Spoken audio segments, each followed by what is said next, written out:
This is the B-24, the bomber they called Liberator. She was designed to streak through the air at 300 miles per hour, carrying 8,000 pounds of bombs and drop them 3,000 miles away. Although she had one of the most graceful wing foils ever designed, the Davis wing, the rest of her looked like an ox with its legs cut off and porcupine quills sticking out all over it. The porcupine quills were a variety of guns, from 50 caliber machine guns to 20mm cannons.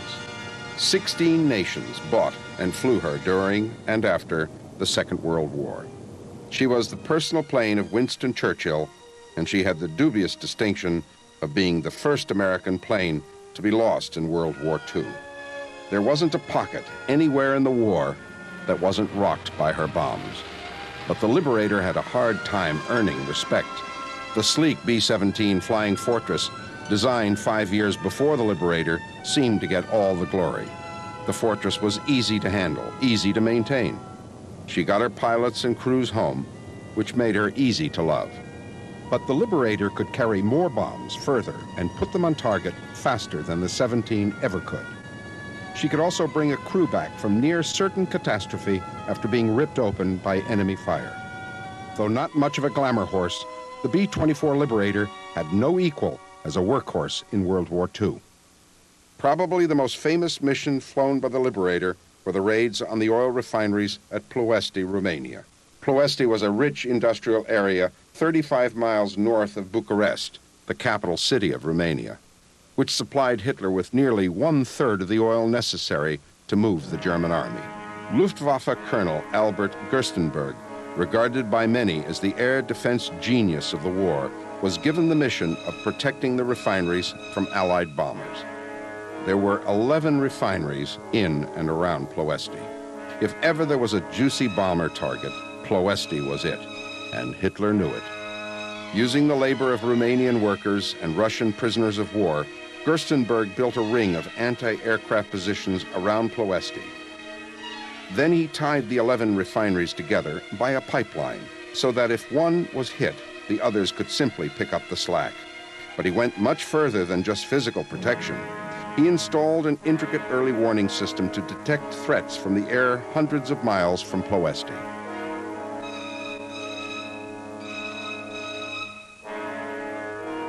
Except for a nuisance bombing in 1942, Ploiești enjoyed 2 years of near tranquility. Gerstenberg never allowed that tranquility to lull him into a false sense of security. He knew the Allies would come. He just didn't know when. To keep his soldiers at a high state of readiness, Gerstenberg had constant, almost daily alerts that scrambled his aircraft and sharpened his soldiers.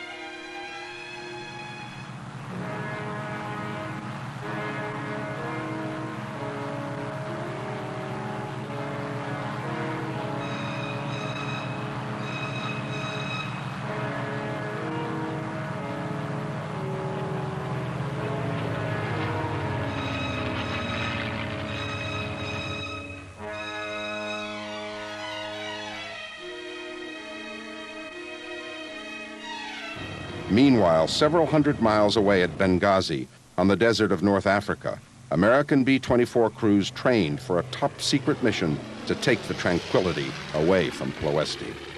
Its code name was Tidal Wave. It was to be the first of several major raids on Ploiești. Benghazi was not the most pleasant place to train, especially if you had an aversion to wind and sand. At Benghazi, the Americans got a generous dose of both. The B-24 flight groups bore names like Flying Circus, Pyramiders, 8 Balls, Liberandos, and Sky Scorpions. Altogether, 177 B-24s would participate in the raid. Flying 70,000 pounds of airplane 10 feet off the desert floor at 200 miles an hour wasn't what the designers of the B-24 had in mind.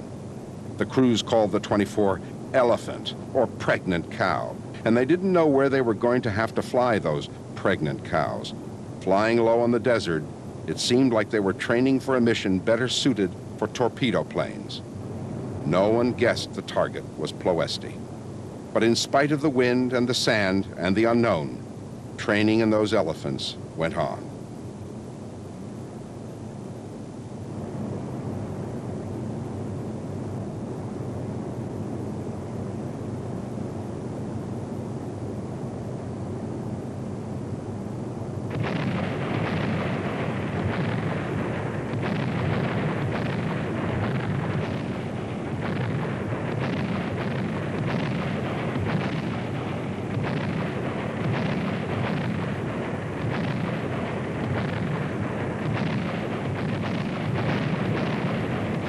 Finally, the last week in July, the men training at Benghazi were told that their target was Ploesti.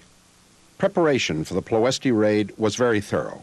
For the first time in the history of war, men going into battle were shown a motion picture of their target. The movie used scale models of Ploesti shot from different angles with a camera mounted on a tricycle. How well the valley shows up behind the target. And note the oil derricks to the south of the target. These are your targets. The white arrow on the screen points to the boiler house and powerhouse, without which your refinery cannot operate. This arrow points to the distillation plant. This next arrow also points to another section of the same distillation plant. And finally, this arrow to the cracking plant. All these points are vital parts of the target. And these are the refineries which you are not going to attack. They are not worth a bomb. Not this one. Not this one. Nor this one. And not this one. The aircraft on the screen are on the line of your run-up to the target. This is the line of attack. The fighter defenses of Ploesti are not strong, and the majority of the fighters will be flown by Romanian pilots who are thoroughly bored with the war.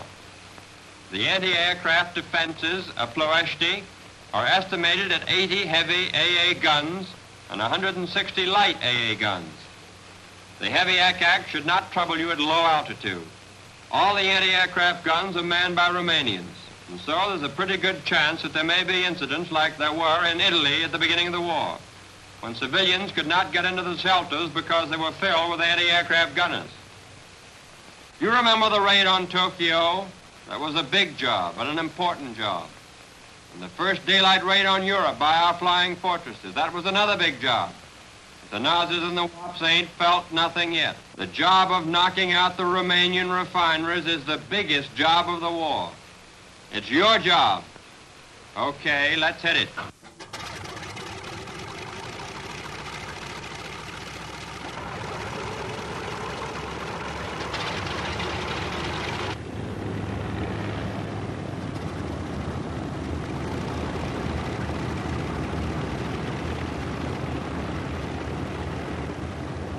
Sunday morning, August the 1st, 1943. The liberators at Operation Tidal Wave took off to bomb Ploesti. Their wheels had scarcely left the surface of the runway when things started going wrong. On takeoff, a Sky Scorpion had engine failure. As the pilot banked the plane, his wing caught a telephone pole and cartwheeled into the African desert in flames. Out of a crew of 10, only 2 badly burned men survived. Because of the secrecy surrounding the mission, radio silence was in force. One message had to be sent, however, the message alerting Allied anti-aircraft positions in southern Europe of Allied planes in the sky. That one message was intercepted in Greece by a German signal unit, which immediately alerted all possible German targets for hundreds of miles around.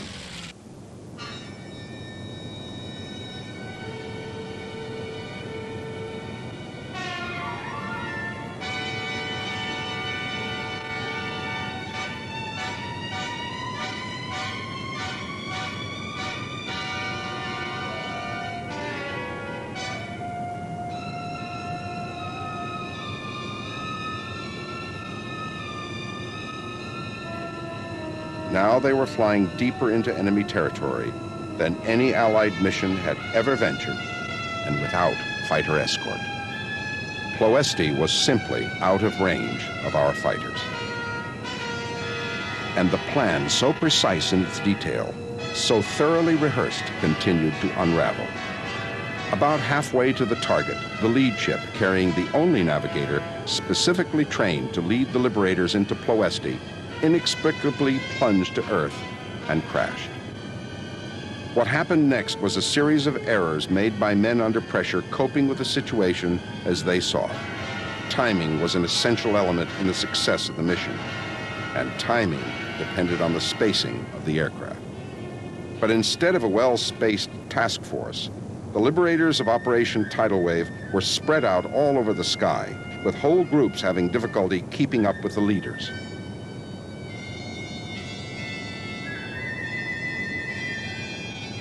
As the ragged formation of liberators climbed to 16,000 feet to fly over the mountains of Yugoslavia, they were picked up by radar stations at Ploesti.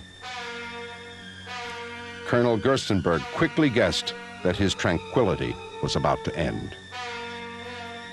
The German garrison were alerted, and the anti-aircraft crews manned the 80 heavy anti-aircraft guns and 160 light AA guns that defended the city.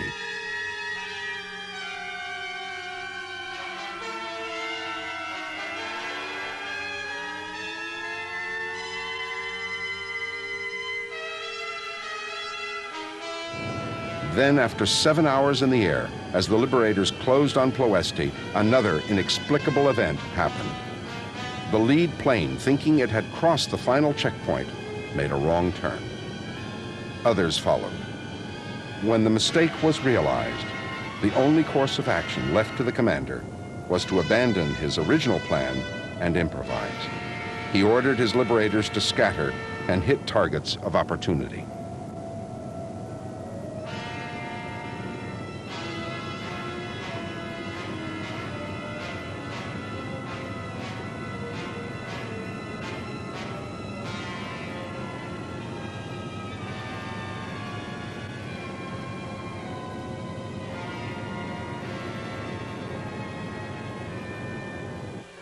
And as the liberators searched for targets, Romanian pilots scrambled to defend the oil fields and bring down the liberators.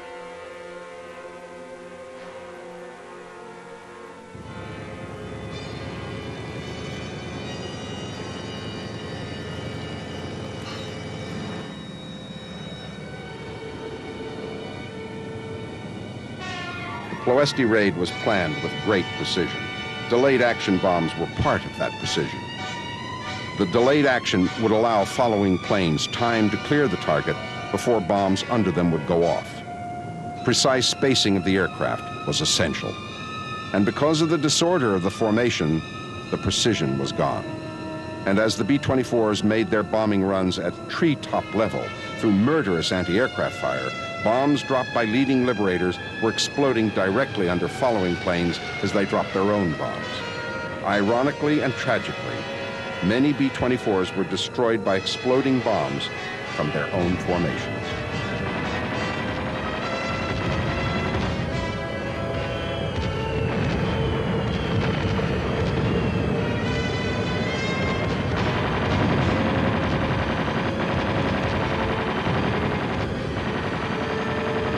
The exploding bombs also caused a visibility problem at that low altitude, resulting in B-24s crashing into each other and crashing into obstacles on the ground.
The raid lasted 27 minutes, but when the B-24s turned away from Ploesti, the misery of the Liberator cruise was far from over.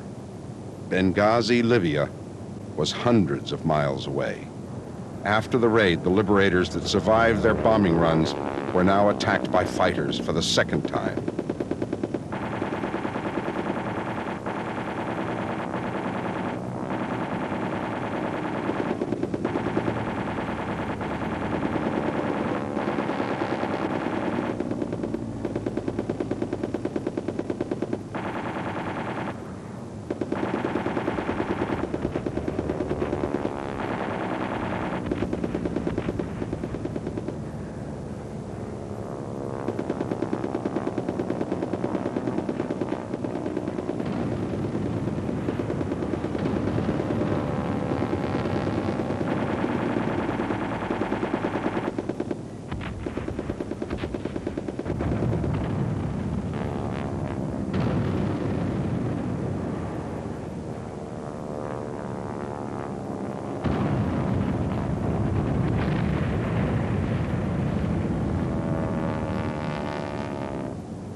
As the Liberators returned to their base, the extent of the disaster became evident.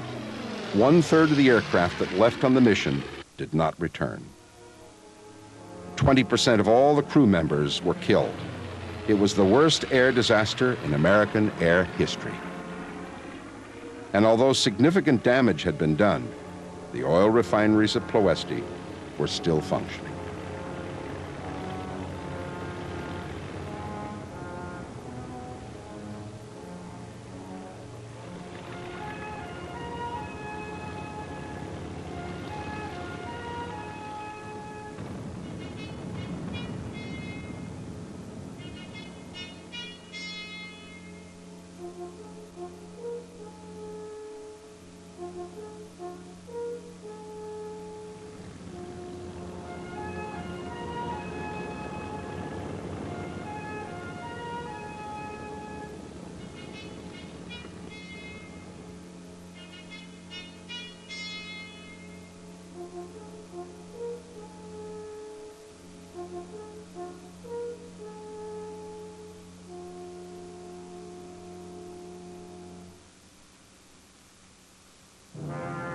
The primary reason the B-24 was used in the Ploesti raid was range. The Navy, responsible for war on the seas, was facing an old problem: German submarines. Nothing in the Navy inventory had the range necessary to effectively counter the U-boat problem. In 1917, German U-boats had successfully cut Great Britain's Atlantic Ocean supply lines. Once again, submarines were seen as the means of denying the Allies the material necessary to wage war.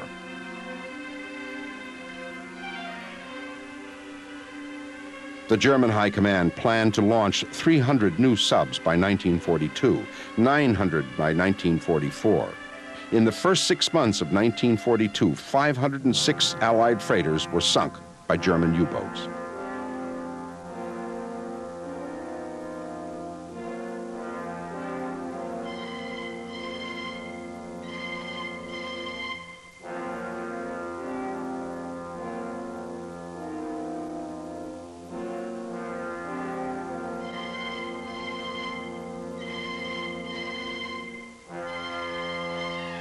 The Navy, frustrated in its attempts to stop the Germans at sea, knew they needed a weapon with speed, range, and firepower. They knew the Liberator had all three. And the request went out to the Air Corps to send the Liberators.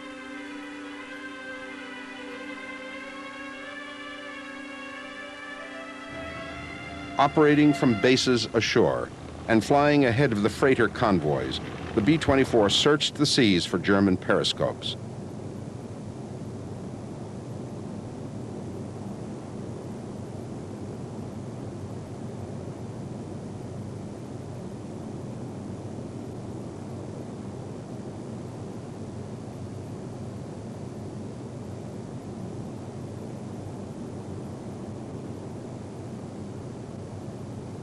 When a sub was spotted, the B-24 attacked with bombs. The tactic worked.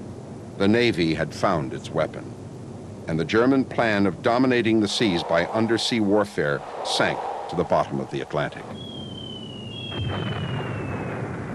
The Liberator, designated PB-4Y by the Navy and Marine Corps, patrolled the Pacific Ocean's 64 million square miles, combat-loaded, ready to attack in an instant.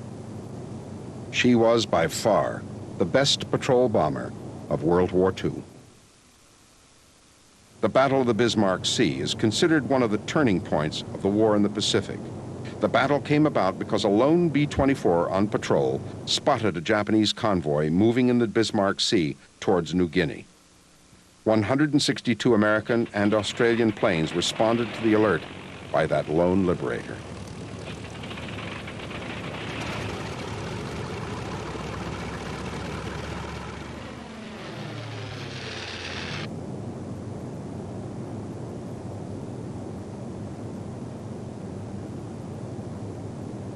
For 3 days, 162 American and Australian planes attacked the convoy.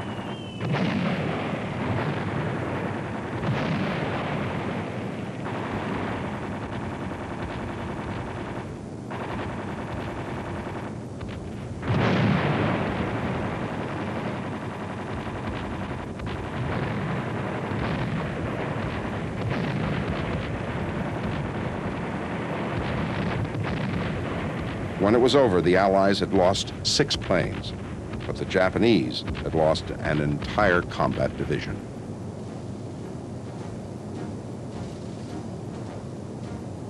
Although the B-24 had proven herself a patrol craft without equal, she was still primarily a bomber. And because of her range, General MacArthur could conceive a daring new tactic which proved very effective in the island warfare of the Pacific.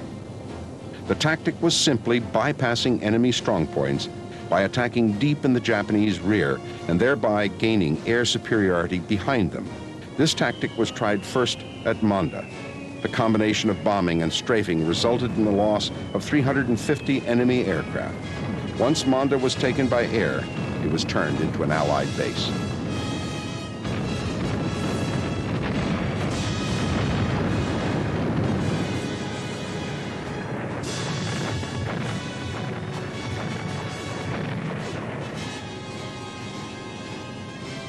Liberators also had a role in the aerial invasion of New Guinea. As the Japanese swept all opposition before them in 1941 and 42, they constructed an intricate web of air and sea bases throughout the Pacific Basin as far south as New Guinea. Most of these bases were within 150 miles of each other and were mutually supportive. To reconquer the Pacific, we had to disassemble that interlocking web. On August 17, 1942, Liberators attacked Wewak.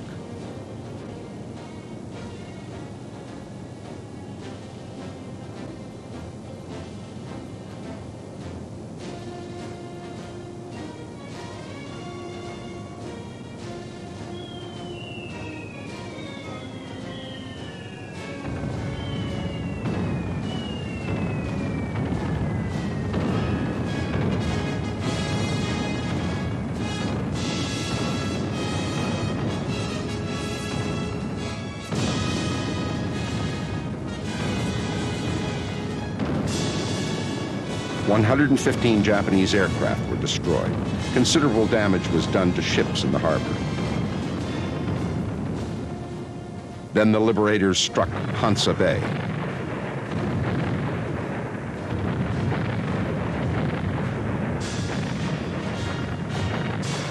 Then Alexishaven, where Japan had stockpiled men and supplies for the forward areas.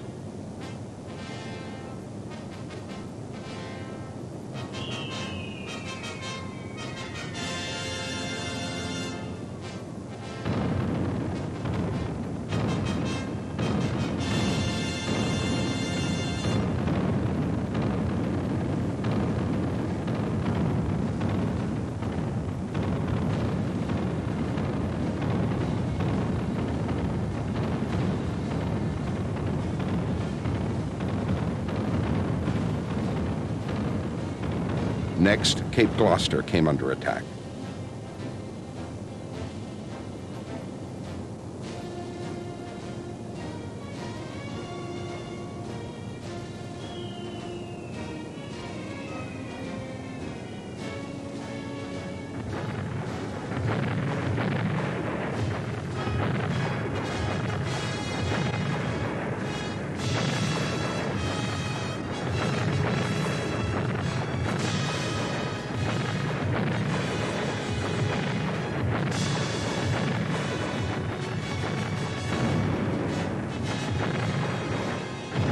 Up and down the coast of New Guinea, Liberator bombs shook the earth, knocking out air bases, storage yards, marshalling points, communication centers, and ships at harbor.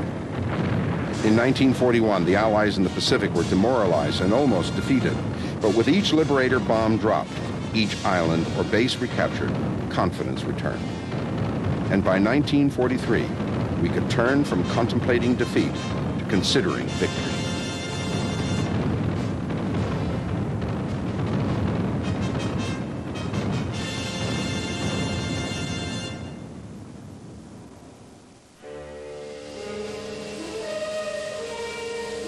By early 1944, the German industrial machine was turning out nearly one plane every 15 minutes. The Allies were already planning an invasion of Western Europe. But for those plans to succeed, German industry had to be crippled.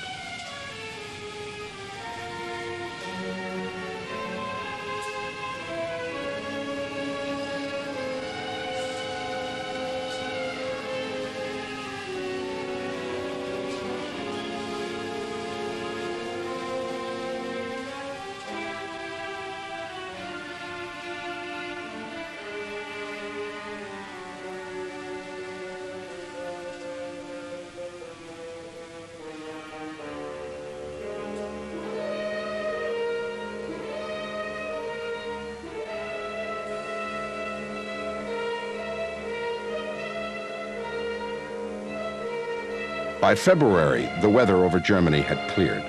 The generals made their plans as the air crews readied their aircraft.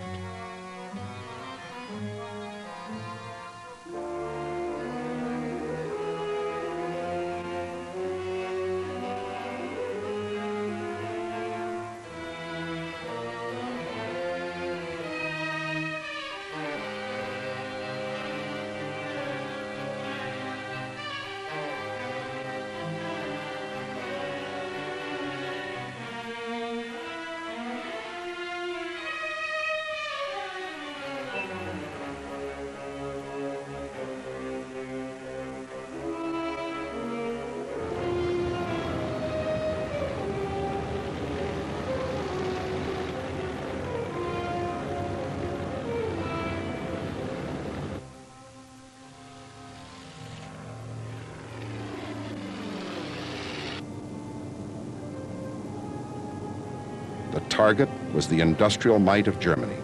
Factories, foundries, road systems, canals, railroads, anything that supplied the German army. This was to be the largest concentration of Allied air power of the war, and the Liberators had a major role to play. This was a big mission, and big losses were expected.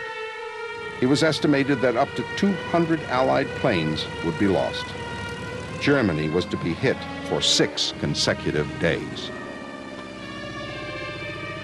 The Luftwaffe had anticipated the Allied air offensive, and German fighters had been massed in anticipation. And the battle was joined.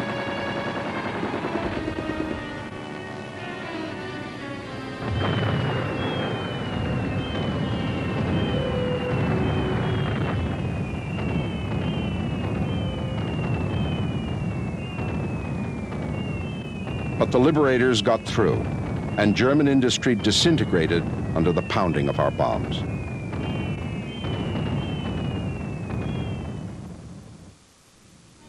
But there was more to the industrial strength of Germany than factories that made tanks and bombs and planes. Tanks and planes needed fuel. The Allies planned to stop that flow. By early spring of 1944, Allied forces had routed the German army from North Africa and fought their way up the boot of Italy. Plans were underway for the Normandy invasion. The German army was far from defeated, however, and despite repeated bombing, the intricate supply system that supplied Hitler's armies with the material of war was still intact.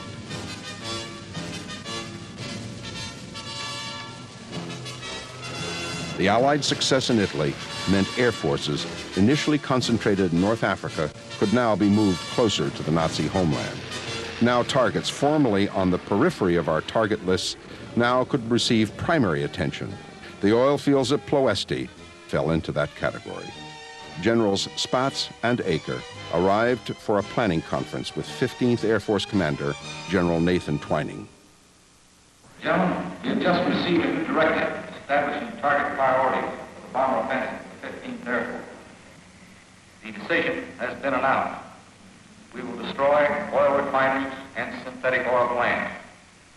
Colonel Young, what does our intelligence show us in regard to these targets within our area? More than 50% of the refineries and synthetic plants producing gasoline for the Axis are within range of the 15th Air Force.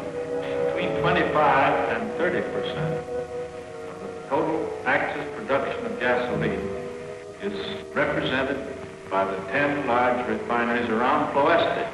While these refineries were seriously damaged in the attack last August by the task force operating from Egypt, recent photo reconnaissance reveals that, with one exception, all refineries are currently operating at full capacity. Gentlemen, you've heard the problem.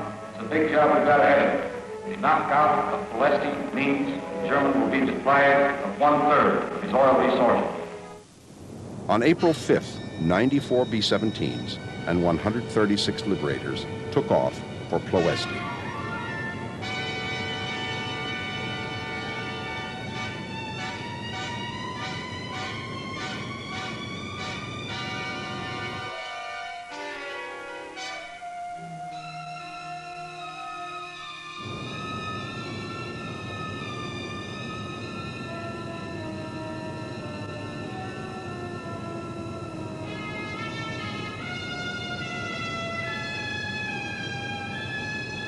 They flew over the Adriatic Sea, Albania, and the mountains of Yugoslavia. Here, the first guns of the German anti-aircraft network protecting Ploesti sighted in on the task force.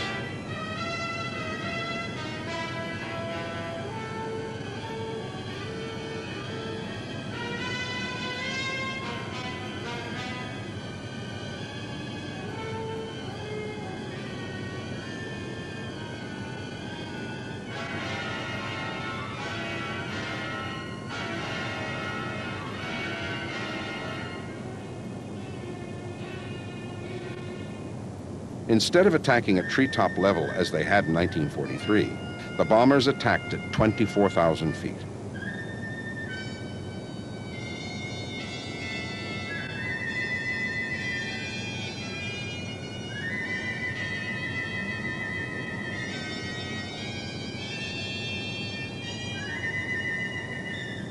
And they were met at that high altitude by 250 German fighter planes, 3 times the number of Allied fighters escorting our bombers.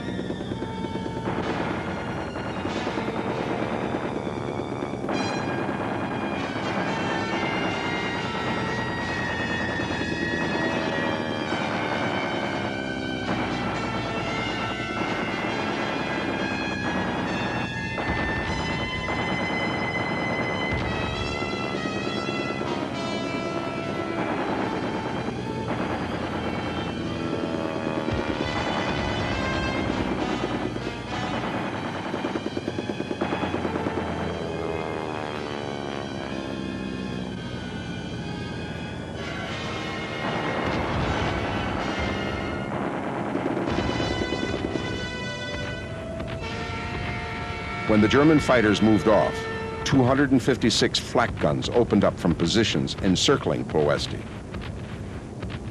One of the elements that proved so disastrous in the 1943 raid was poor visibility. Remembering this, the German defenders added smoke pots to their defensive tactics and made accurate visual bombing impossible.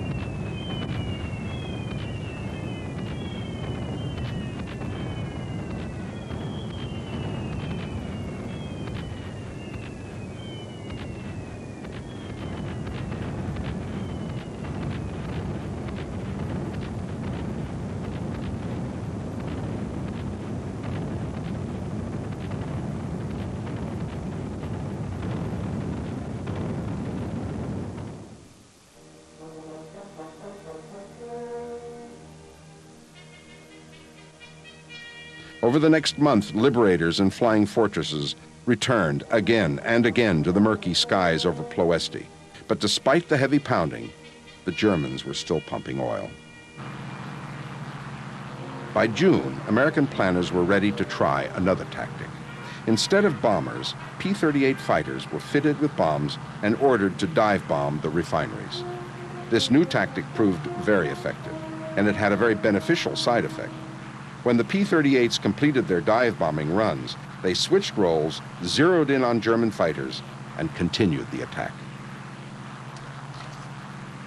But although this proved a very effective 1-2 punch, it didn't stop the flow of oil.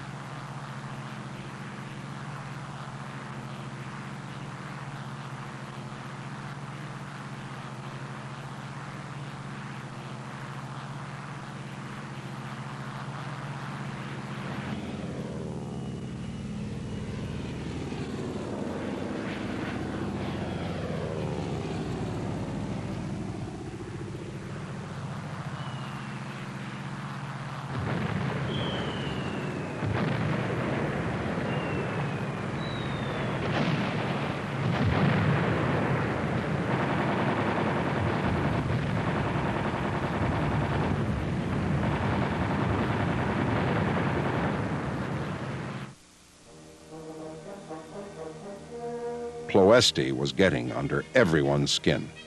The campaign had cost the crews of 189 bombers and 41 fighters.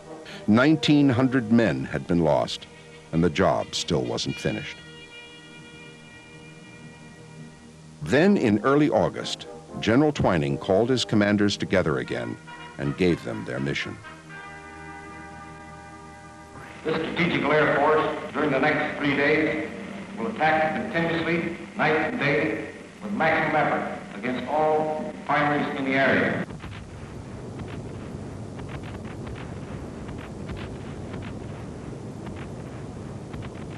Then the heavy bombers, the fortresses, and the liberators, now equipped with special aiming devices designed for poor visibility situations, resumed bombing.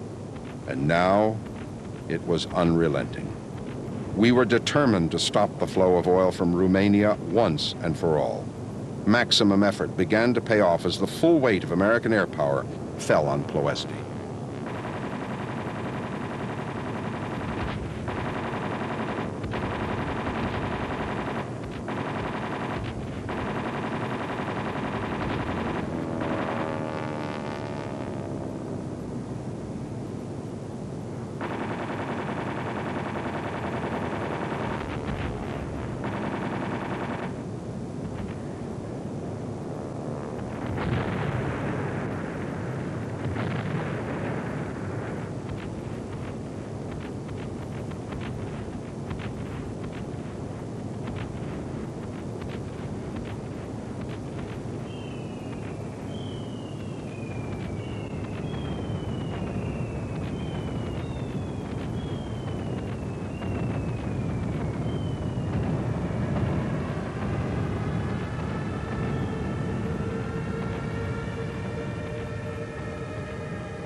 In the end, there was little left of the refineries but smoke and twisted metal.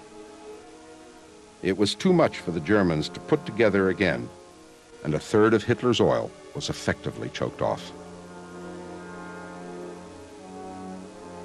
But the loss was high, and the statistics grim. In 1944 alone, 270 heavy bombers went down with their crews during raids on the oil fields. But amazingly, many of those crews had survived the crash of their planes and were taken prisoner. And soon after the last bombs had fallen on Ploesti, Romania surrendered to the Russian army. Within days of the surrender, 1,100 of those missing American flyers were on their way back to American lines and reunited with their buddies.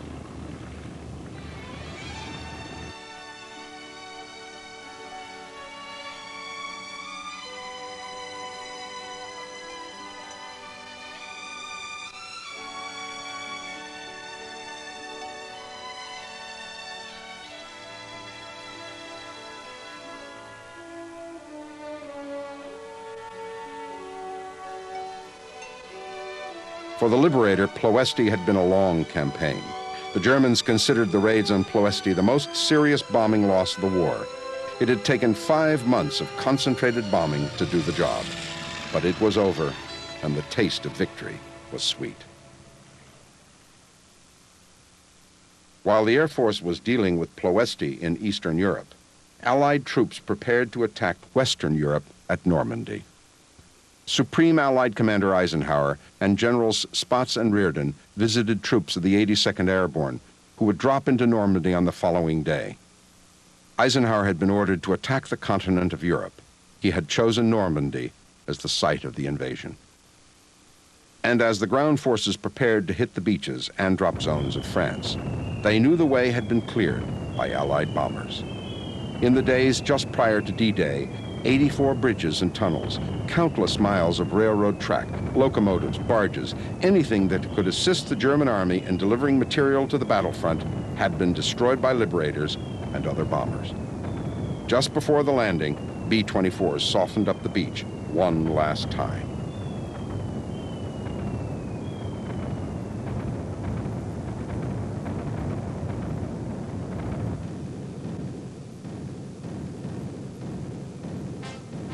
Then the infantry hit the beach. And once ashore, we stayed ashore. Try as they did, the German army could not push us back into the sea.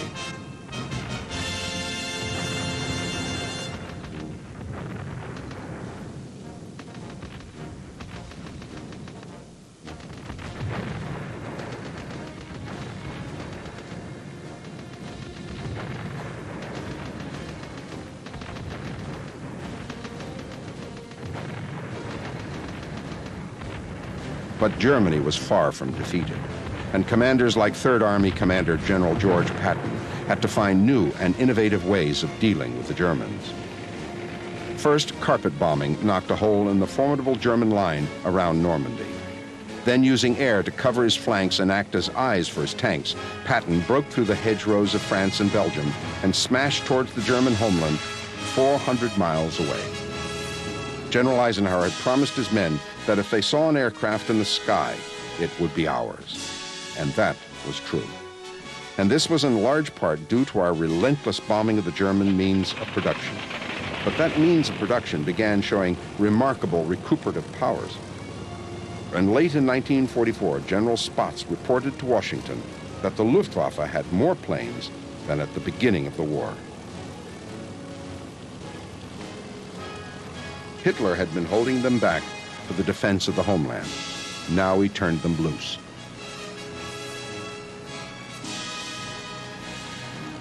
So the job wasn't finished, the objective not yet won. There was yet work for the Liberators to do, and the skies over Germany became the domain of the Liberator. The Nazi war machine was not only going to be stopped, not only defeated, it was to be utterly destroyed.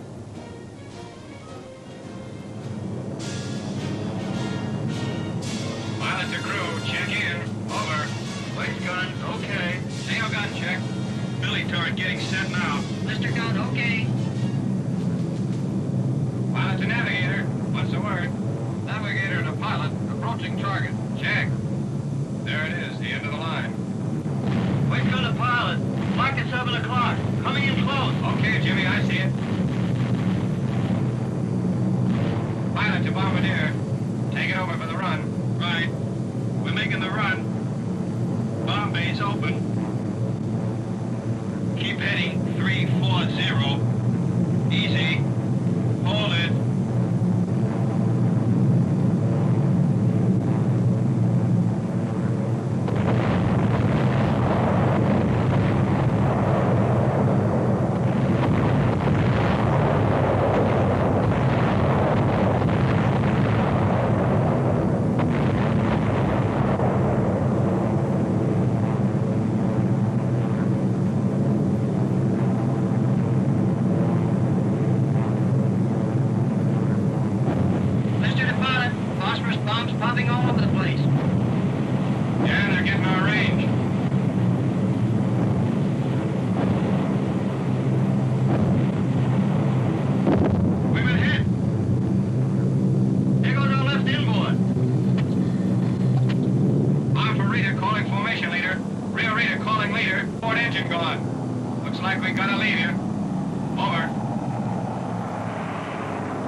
band that's bouncing from 9 o'clock high.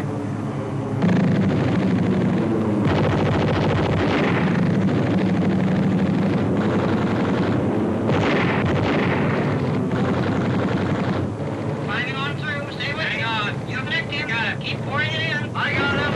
I got him. Keep him up. Still coming. Give that one diving through. Got him. Nice going. Well, we're in the clear now. Control tower from Army 127. Control tower, over. Army 127 from control. Try to make it on runway 2. Land east to west. Over.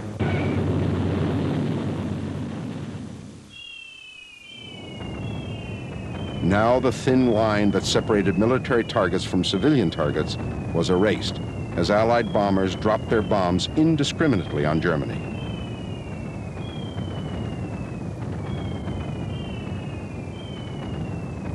And so it was over in Europe. Grim German officers, who only 4 years earlier dared dream of a world under German domination, now faced the reality of defeat.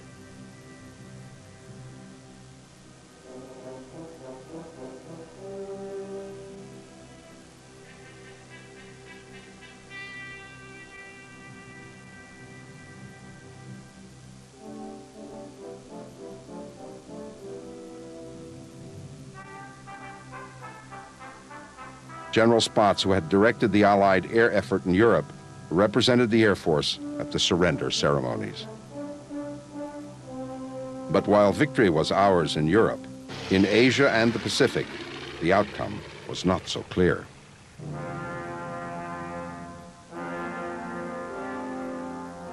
On the Chinese mainland, the Japanese were on the move. General Claire Chennault's game little 14th Air Force had held the Japanese at bay along a 5,000-mile front for as long as they could. Now they had to do what it was perhaps the most difficult job a soldier must do: destroy that which he had had a hand in building. And in a matter of days, airfields and buildings that had taken an army of Chinese coolies years to build was blown to bits at the hand of Americans by American bombs.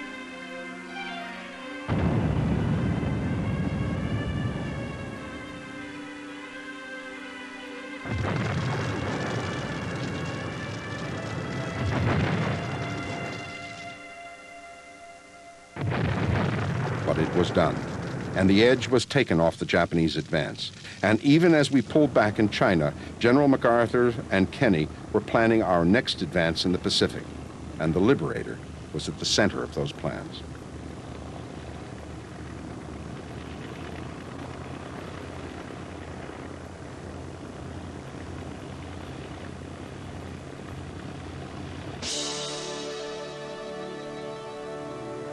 With the bold assurance of victory ahead, the combined sea, land, and air power of the Allies attacked the Philippine Islands.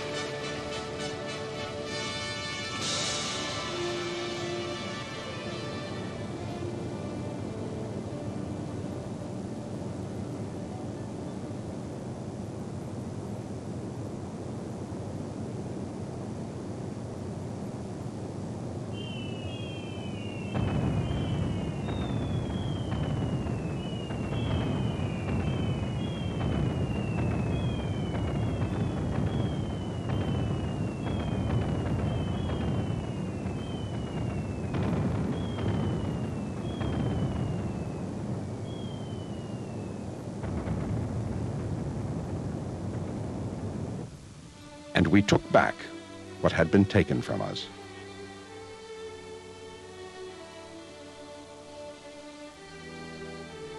Here, a contingent of 12 officers who had been evacuated with MacArthur from Corregidor 3 years before returned to witness its recapture and salute the soldiers and airmen who had liberated the islands.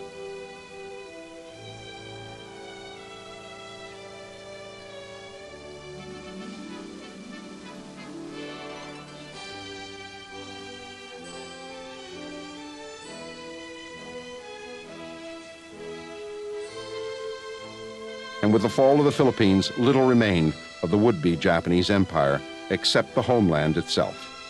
The people of the land of the rising sun, who had sought to subjugate the people of the Pacific Basin. But aboard the battleship Missouri on September 2nd, 1945, all of Japan's dreams of conquest came to an end, as representatives of Emperor Hirohito signed the Declaration of Surrender.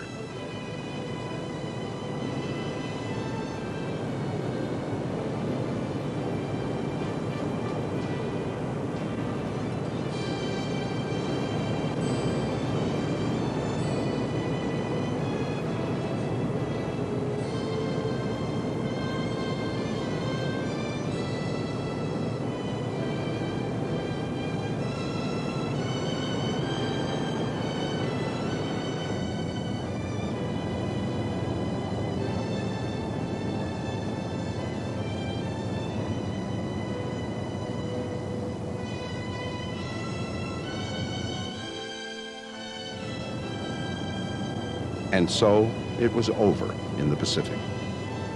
And the B-24 Liberator had played its part. She wasn't the prettiest airplane in the sky, but the Liberator was one of the most important aircraft in aviation history, but not for obvious reasons. She was conceived 5 years after the Flying Fortress, and in many ways she was inferior to the B-17, especially in ease of handling. But the B-24 was one of the most complicated aircraft ever built. She was a harbinger of things to come.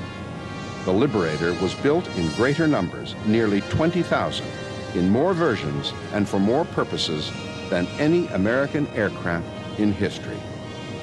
In terms of sheer industrial effort, there was nothing, no project of any kind that had ever come close to it.